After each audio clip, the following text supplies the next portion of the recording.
So if you're planning a short trip to Iceland, this video gives you a full taster of what you can see across 3 days. We'll start with the Golden Circle, then head along the south coast and finish in Reykjavik, the capital city. After each day, you'll be able to scan the QR code on the screen to book the exact tour I did. Plus, I'll link the full vlog in the description so you can see the complete experience. This is Iceland!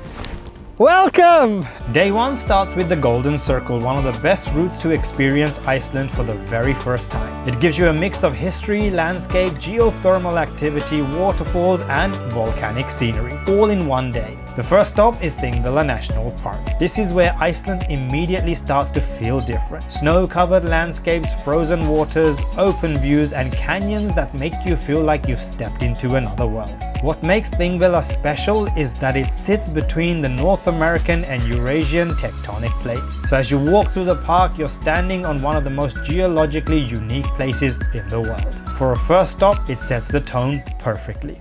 Next is the geothermal area home to Strokkur, the geyser that erupts every few minutes. This is one of the most exciting stops on the Golden Circle because everyone gathers around waiting for that one very moment. You see water bubbling, the steam's rising, and then suddenly, boom!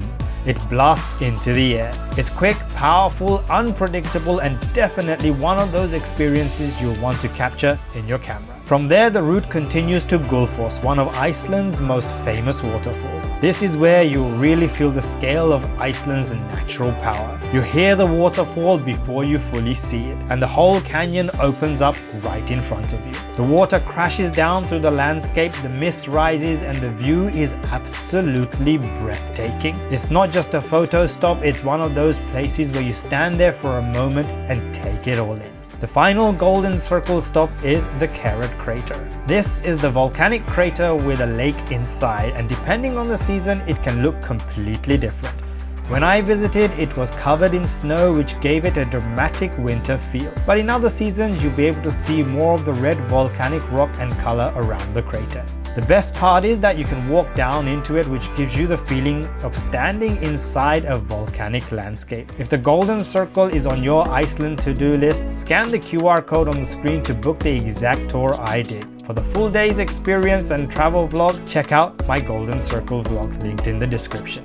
Day 2 is where Iceland becomes even more adventurous. The south coast is a day for waterfalls, black sand beaches and glacier hiking. The first stop is Skógafoss, one of the most powerful waterfalls in Iceland. You can view it from the bottom where you feel the mist and hear the full force of the water crashing down. There is also a staircase that takes you up to a viewpoint, but if it's your first time, the ground level view gives you the most dramatic experience. On a clear day, you might even see a rainbow forming in the mist. Next came one of the biggest highlights of the entire trip. Glacier hiking. Helmet on, crampons on, axe in hand, and you're walking across a glacier. This is one of those experiences that makes you stop and think, gosh, am I actually doing this? The ice, the snow, the views, the challenge of walking across the glacier, it gives that day a completely different level of adventure. For me, this was one of the most unforgettable moments in Iceland. The next stop is Reynisfjara Black Sand Beach.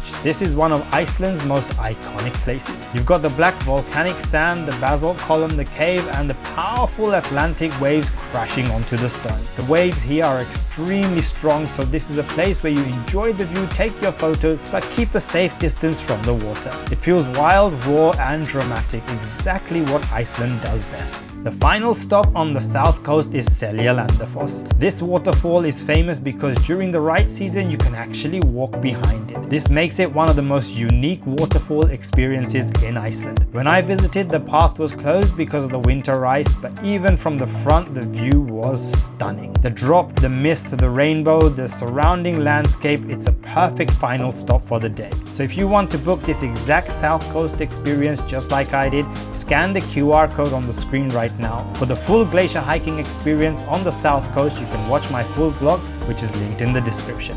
Day 3 is about exploring Reykjavik, Iceland's capital. This is a slower day compared to the Golden Circle and South Coast, but it's a great way to experience Iceland's city-side, culture, architecture and waterfront. Start with the Hallgrímskirkja church, one of the most recognizable landmarks in Iceland. The design is inspired by Iceland's volcanic landscape, and because it's one of the tallest buildings in the country, you can see it from across the city. It's also a perfect starting point for a walking route through Reykjavik. Right next to the church is the Einar Jónsson sculpture garden. You get a glimpse of the Icelandic art sculpture without needing to commit loads of time. From there, walk down Rainbow Street, one of the most photographed streets in Reykjavik. It's colorful, easy to explore, and gives you the classic view looking back towards the church. This is the photo spot most people associate with the city. Then head towards the waterfront for Harpa Concert Hall and the Sun Voyager. Harpa is known for its glass design reflecting Iceland's sea, sky, and northern lights. The Sun Voyager, just a short walk away, is a sculpture that represents hope,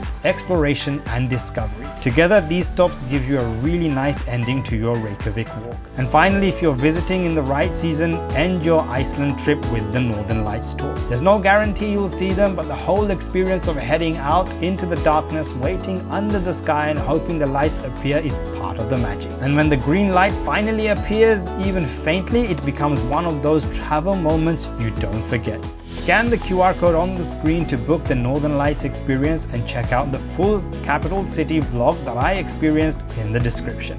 So there you have it, 13 places to visit in Iceland in 3 days. If you're planning your first trip to Iceland, this route gives you a powerful mix of landscape, adventure, culture, and once-in-a-lifetime experiences. If this helped you plan your trip, make sure you check out the full Iceland vlog series linked in the description. Subscribe for more of my raw and real travel guides and travel vlogs, and I'll see you on the next one.